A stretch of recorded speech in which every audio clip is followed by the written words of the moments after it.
सिद्धाणं नमो आर्याणं नमो वज्रायणं नमो लोये सवसाहुणं येषो पञ्चनमुक्कारो सर्वपापप्रणाशनो मंगलानं च सवेसिं परमं हवै मंगलम् ओम ह्रीं श्रीं हरं नमः।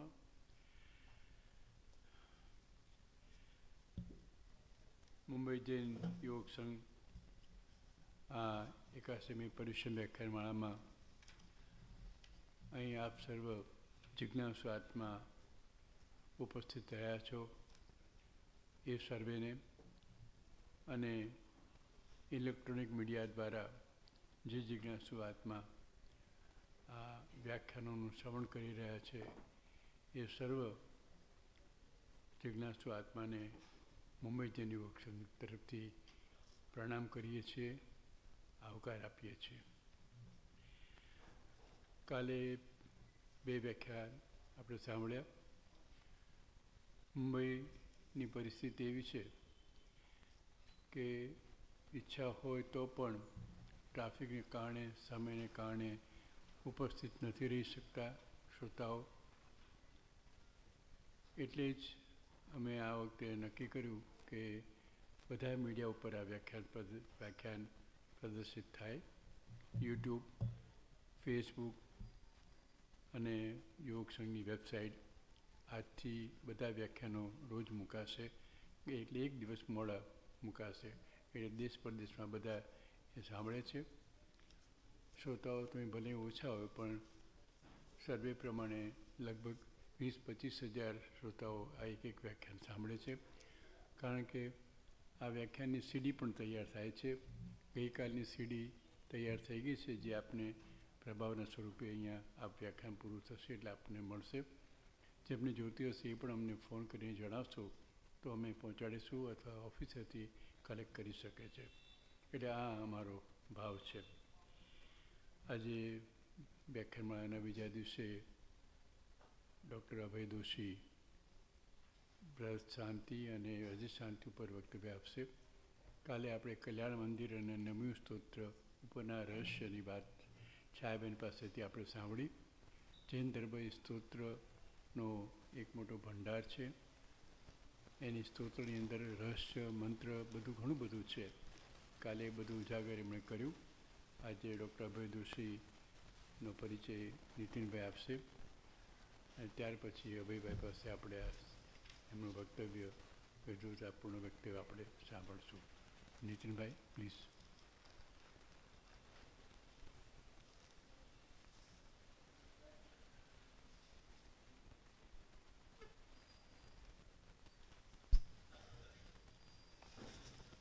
નમસ્કાર.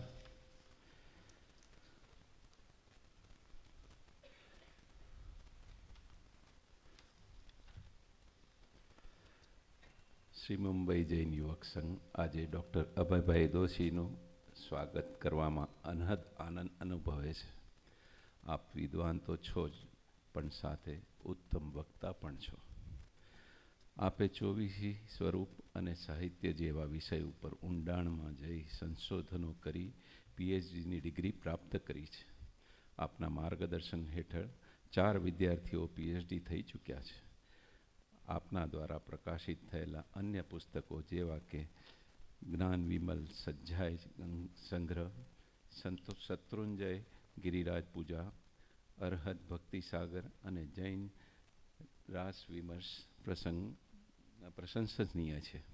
16 વર્ષ સુધી મીઠીબાઈ કોલેજમાં અધ્યાપક તરીકે સેવા આપ્યા બાદ હાલમાં તેઓ 6 વર્ષથી મુંબઈ યુનિવર્સિટીમાં ગુજરાતી વિભાગમાં અધ્યક્ષ રૂપે કાર્યરત છે. અભયભાઈ, આપ તો મુંબઈ જૈન યુવક સંઘના પરિવારના જ એક સભ્ય છો. હું ભૂલતો ન હોઉં તો માર્ચ 2012માં પ્રબુદ્ધ જીવનમાં વિશિષ્ટ અંક નવપતજીનું સંપાદન આપે કર્યું હતું. આજે આપ જૈન ધર્મના 2 મહાન સ્તોત્ર સ્ત્રી બૃહદ શાંતિ અને અજિત શાંતિ સ્તોત્રના રહસ્ય ખોલવાના છો. વિશ્વ શાંતિની ભાવના ભાવતા ચાલો તેમને આવકારીએ. ડૉક્ટર અભયભાઈ દોશી. ડૉક્ટર અભયભાઈ પ્રભુજીઓના નવપદ ઉપરાંત એમણે જૈન તીર્થો ઉપર પણ સંપાદનનું કાર્ય કર્યું હતું. એ અંક પણ એમણે તૈયાર કર્યો હતો, જૈન તીર્થ યાત્રા ઉપર. અભયભાઈને વિનંતી કરું, આપ આપનું વ્યાખ્યાન પ્રકાશો.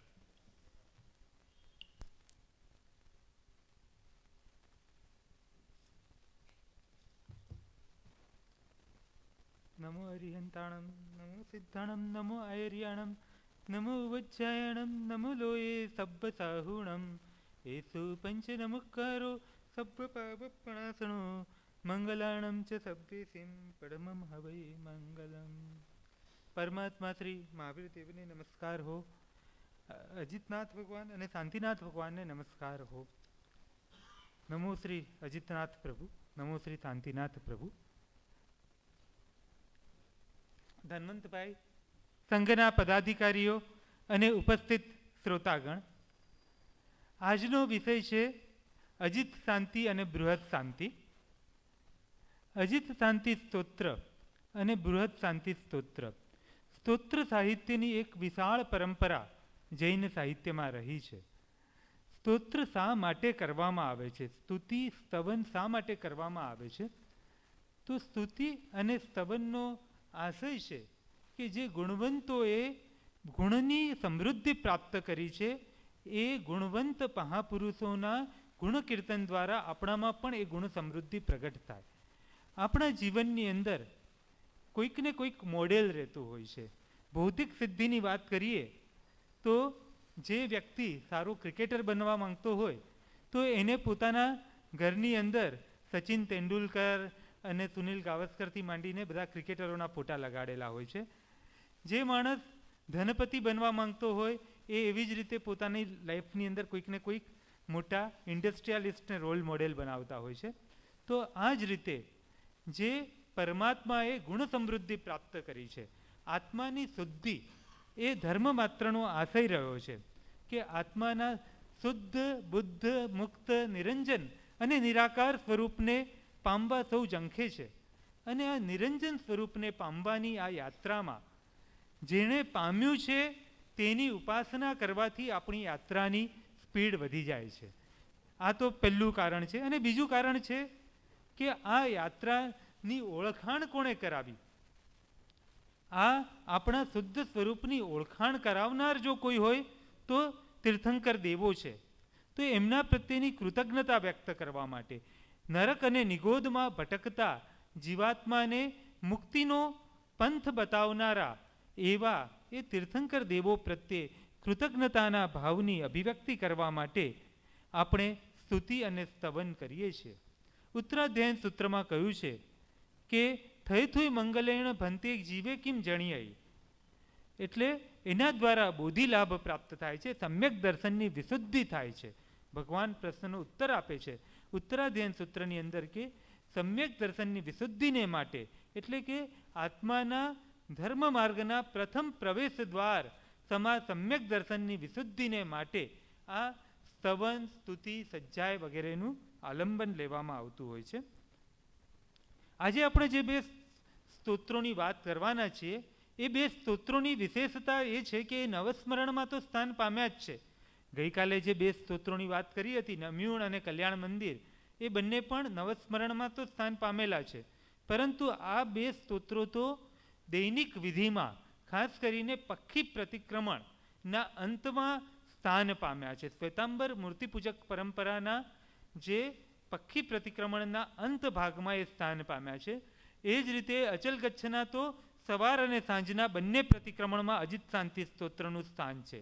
તો આવા આ મહત્વના સ્તોત્રોને સમજવાથી આપણી પર્યુષણની આરાધનામાં પણ ગુણવત્તામાં વૃદ્ધિ થશે. કારણ કે આપણે પર્યુષણમાં બે પ્રતિક્રમણ, પક્ષી અને સંવત્સરી, અજીત શાંતિના અંતે તો કહેવાયું પણ છે કે પક્ષીએ, ચામાસીએ, સંવત્સરીએ અવશ્ય ભણી આવવો. તો આ અવશ્ય જે ભણાય છે, જેનું વારંવાર સ્મરણ કરાય છે, તો એ સ્તોત્રો શું છે? આ સ્તોત્રની અંદર એવા કયા રહસ્યો છે કે જેથી પૂર્વાચાર્યોએ એને રોજના પ્રતિક્રમણમાં સ્થાન આપ્યું છે? તો એવા આ મંગલમય સ્તોત્રોને આપણે સમજીએ. મનુષ્ય માત્રની શોધ રહેતી હોય છે કે એને શાંતિ જોઈએ છે. શાંતિ અને સમાધિની શોધ એ મનુષ્ય માત્રની ઝંખના છે.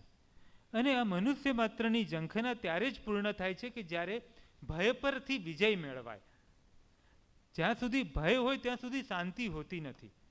જ્યાં સુધી મનુષ્યને બીજા રાષ્ટ્રોનો ભય હોય તો એનું મન સતત ચિંતામાં રહે છે કે કાલે ઉઠીને કોઈ આક્રમણ કરશે તો. અત્યારે બહુ જ જેની ચર્ચા ચાલી રહી છે સિરિયાની, તો એ સિરિયા દેશના લોકો કેટલા ભયાક્રાંત છે, બરાબર ને?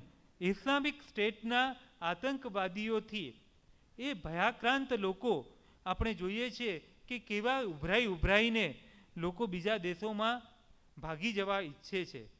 તો એ ભય ઉપરથી જ્યાં સુધી વિજય નથી ત્યાં સુધી, ભયથી મનુષ્ય અભય નથી બનતો ત્યાં સુધી સાધનાની શરૂઆત થઈ શકતી નથી.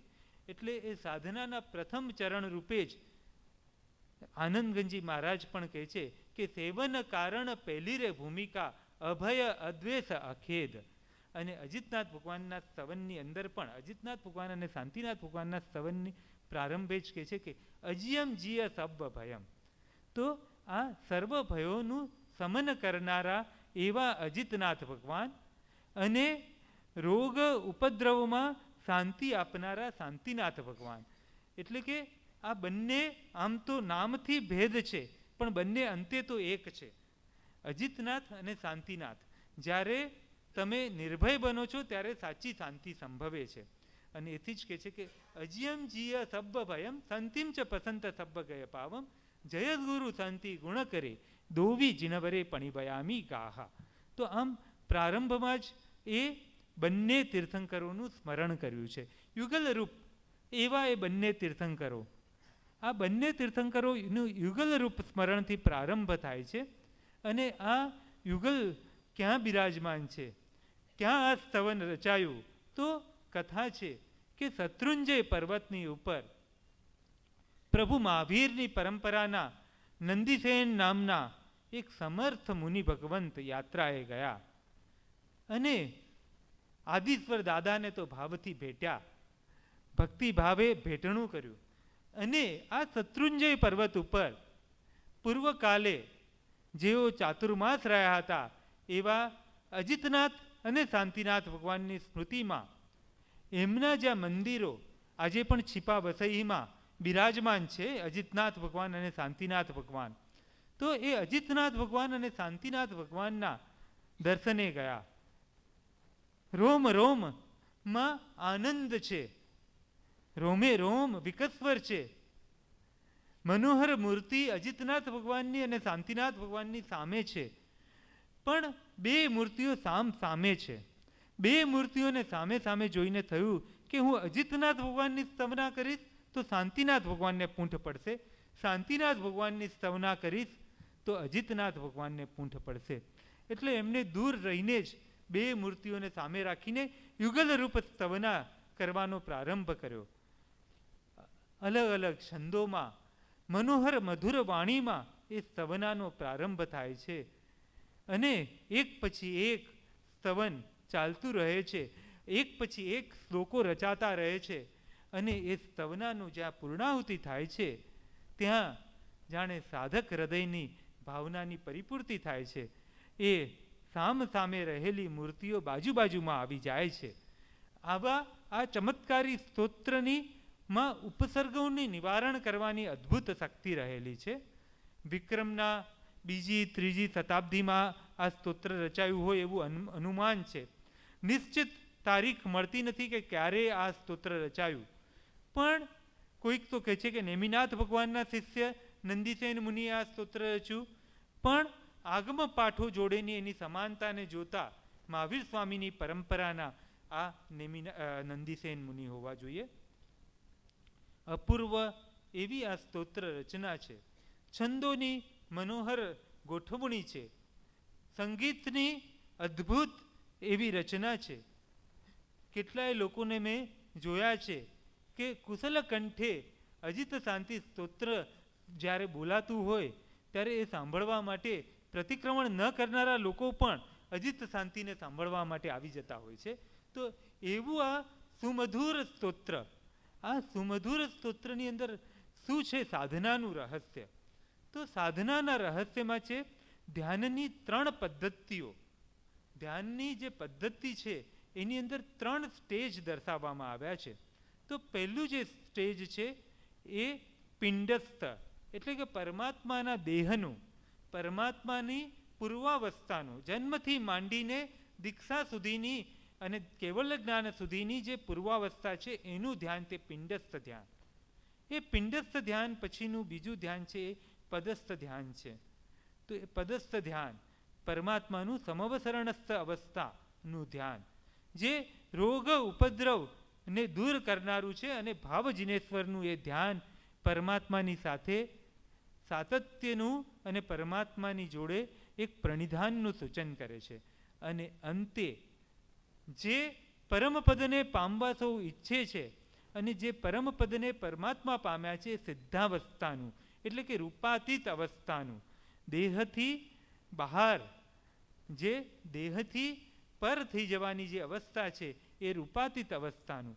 તો આ 3 અવસ્થાઓનું ધ્યાન અજિત શાંતિ સ્તોત્રની અંદર ક્રમશઃ મુકાયું છે. તો આ ધ્યાન કેવી રીતે મુકાયું છે? તો સૌથી પ્રથમ તો પરમાત્માની પ્રથમ અવસ્થા જે છે એ પદસ્થ અવસ્થા, પિંડસ્થ અવસ્થા, એ પિંડસ્થ અવસ્થાનું ધ્યાન અજિત શાંતિની 8મી ગાથા, 9મી ગાથા છે જે સાવત્થી પૂર્વપથિવમ, ત્યાંથી પ્રારંભ થાય છે. તો પરમાત્માની પૂર્વાવસ્થાનું ધ્યાન કરે છે સર્વપ્રથમ અજિતનાથ ભગવાન. યુગલ રૂપ છે એટલે પ્રથમ અજિતનાથ ભગવાનનું જે ધ્યાન કરવામાં આવ્યું એ જ આલેખન તરત જ શાંતિનાથ ભગવાનનું કરવામાં આવે. એટલે 9મી અને 10મી ગાથામાં અજિતનાથ ભગવાનની અવસ્થાનું ધ્યાન આલેખવામાં આવે છે. તો અજિતનાથ ભગવાનની વાત કરતા કહે છે કે સાવત્થી, સાવત્થી શબ્દનો અર્થ તો શ્રાવસ્તી નગરી થાય, પણ શાસ્ત્રકારો કહે છે કે અહીંયા અયોધ્યા નગરી એવો અર્થ લેવાનો. અયોધ્યા નગરીની અંદર, અયોધ્યા નગરી એ શાસ્ત્ર પ્રસિદ્ધ નગરી છે. અહીં અનેક તીર્થંકરોના કલ્યાણકો થયા છે. અને આ અયોધ્યા નગરી અથવા તો વિનિતા નગરી, આ વિનિતા નગરીના પ્રથમ રાજા આદિનાથ ભગવાન હતા, ઋષભદેવ ભગવાન હતા. નાભી રાજાના પુત્ર એ ઋષભદેવ ભગવાન, અને ઋષભદેવ ભગવાનની જ વંશ પરંપરાની અંદર અનેક અનેક જે મુનિ ભગવંતો થયા, અનેક અનેક રાજાઓ થયા, અનેક ચક્રવર્તીઓ થયા, સમ્રાટો થયા.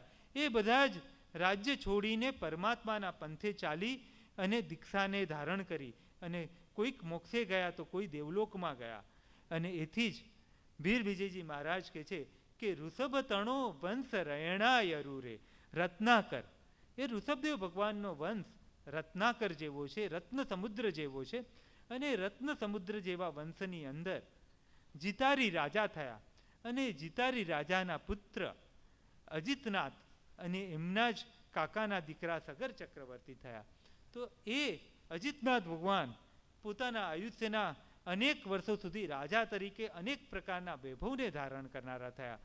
અને એ કેવા તો કે હાથી જેવા વિશાળ સંસ્થાનને ધારણ કરનારા, અને શ્રીવત્સ લાંછનથી શોભતા, સ્થિર છાતીવાળા, પરાક્રમી, ધૈર્યવાળા, ગંભીર અને અનેક પ્રકારના રાજ્ય વૈભવને ધારણ કરનારા.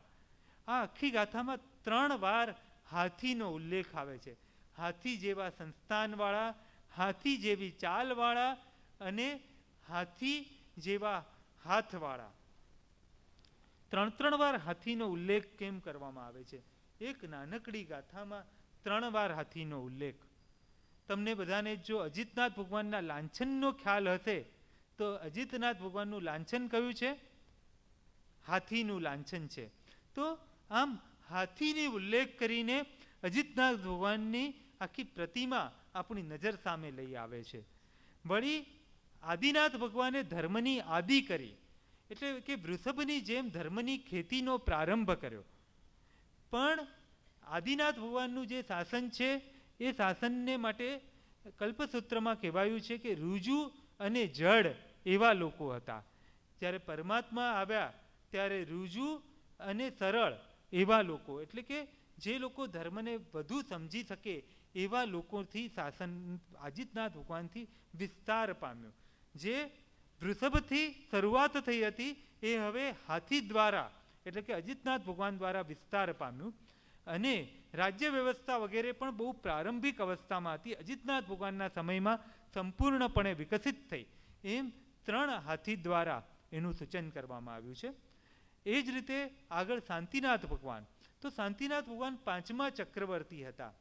કુરુજન, કુરુ પ્રદેશ એટલે કે અત્યારના યુપીમાં મેરઠની આજુબાજુનો જે પ્રદેશ છે, એ પ્રદેશની અંદર આવેલા હસ્તિનાપુર નગરીની અંદર એ ચક્રવર્તી તરીકે કેવા વૈભવને ધારણ કરતા હતા.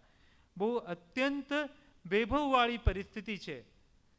અને આ વૈભવને છોડીને પરમાત્માએ દીક્ષાને ધારણ કરી. કેવો વૈભવ છે, તો એ વૈભવનું આખું વર્ણન કરવામાં આવ્યું છે. કુરુજણ વય હથિના ઉર નરીસરો પડભમ તો મહાચક્રવર્તી ભોએ. પ્રથમ એ મહાચક્રવર્તી પદને પામેલા એવા તે શાંતિનાથ ભગવાન 64,000 સુંદર સ્ત્રીઓના પતિ હતા. વળી 32,000 રાજાઓ એમના ચરણની સેવા કરતા હતા. અને 96 કરોડ ગામ નગરના સ્વામી હતા. અને ઉત્તમ પ્રકારના નવનિધિઓ અને 14 રત્નોને નું સામ્રાજ્ય ધરાવતા હતા. આજના ટાટા, બિરલા કે આપણા અંબાણી, આ બધાનું સામ્રાજ્ય એમની આગળ કોડી જેવું લાગે એવા અદ્ભુત સામ્રાજ્યને ધારણ કરનારા હતા. એમના સુવર્ણ, કંચન, રત્નો એટલા બધા હતા, એમ ભંડાર ભરી ભરીને ઠલવાતા હતા. 32,000 મોટા રાજાઓ જેમના ચરણની સેવા કરતા હોય એવા એ શાંતિનાથ ભગવાન વૈરાગ્યને ધારણ કરીને, અને એવા જ અજીતનાથ ભગવાન વૈરાગ્યને ધારણ કરીને દીક્ષાને ધારણ કરી. અને હવે એમના મહામુનિ પદની વાત કરવામાં આવે છે. પ્રથમ કયા પદની વાત કરી? તો પ્રથમ જે પદની વાત કરી એ છે એ ચક્રવર્તી પદની અને રાજવી પદની.